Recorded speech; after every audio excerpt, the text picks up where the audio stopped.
What if I told you one of the most debated events in American history lasted less than 10 seconds? On November 22nd, 1963, shots rang out in Dallas, Texas, right here. Matter of fact, right over around the corner where we're getting ready to go. A president was mortally wounded. A nation stood still. And more than 60 years later, people are still asking the same questions. What really happened at Dealey Plaza? Stay tuned on Echoes of Freedom to find out. You hear that? That's the Echoes of Freedom.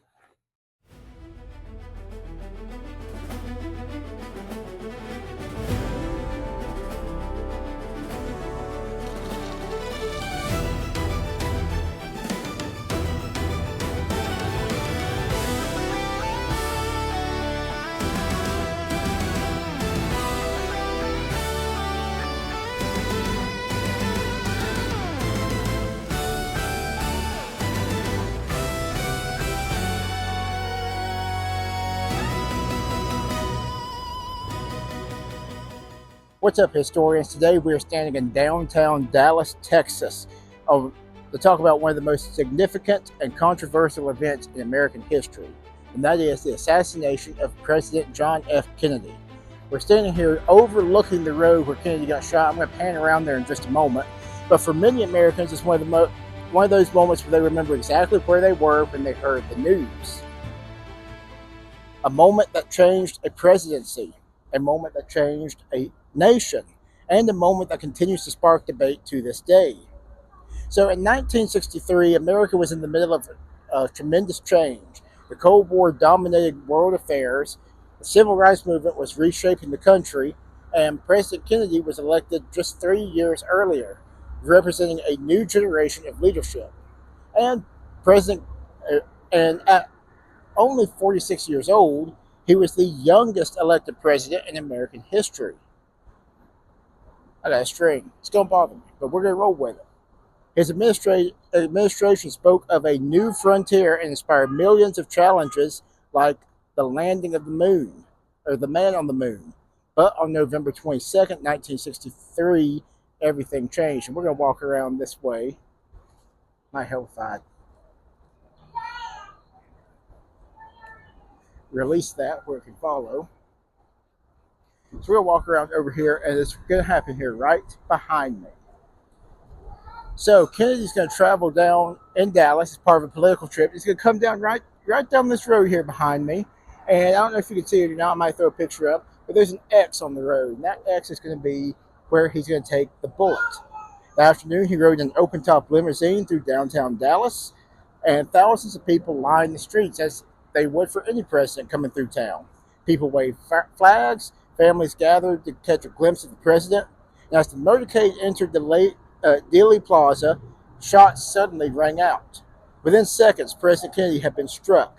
Texas Governor John Connally, riding in the same vehicle, was also wounded in this gunfire.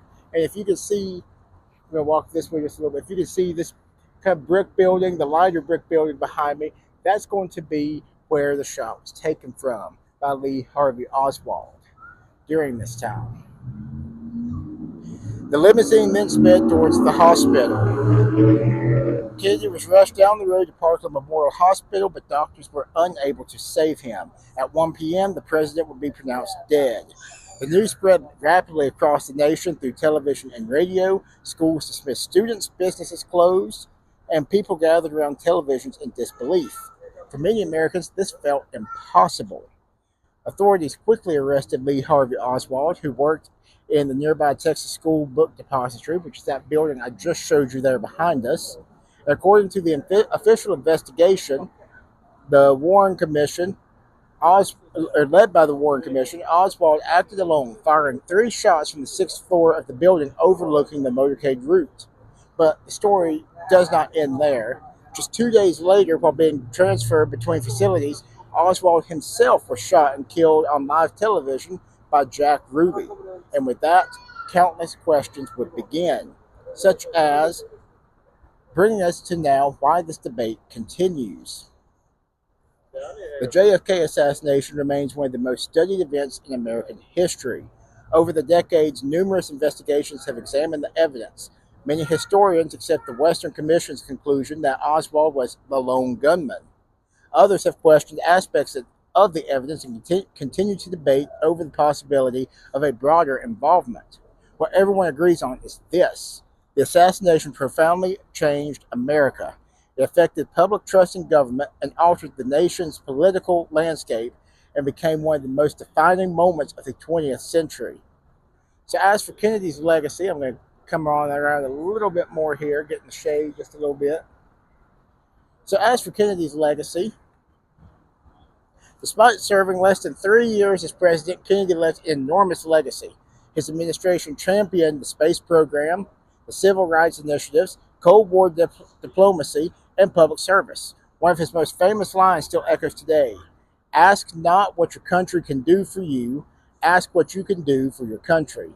For many Americans, Kennedy became a symbol of optimism and possibility. So, standing here in the Dealey Plaza, it's hard to imagine how quickly history changed. A motorcade, a few seconds, a handful of shots, and the nation forever altered. The JFK assassination reminds us that history isn't always measured in years or decades. Sometimes it's measured in moments that divide time into before and after. So historians, whether you're interested in the investigation, the history, or the legacy, the story of November 22nd, 1963 remains one of the most important chapters in American history. And before we go, if you'd like to learn more information about this adventure or any other adventures and learn more about any of the locations we visit with Echoes of Freedom, head over to our website, www.echoesofreedom.us. There you can donate to the cause, help us preserve historic sites, much like this one here behind me, help us fuel our vehicles to go and do relic recovery and pull up these historical finds that we find with the metal detecting crew, with Garrett and Mike, or however else you want to help. If you have a site that you want us to visit, there's a form online as well you can fill out, and we'll be happy to come and cover it or do whatever we need to do to help preserve that historic site and preserve the history, because that's what Echoes of Freedom is all about. I'm Smith McNeil, and I will see you on the next adventure.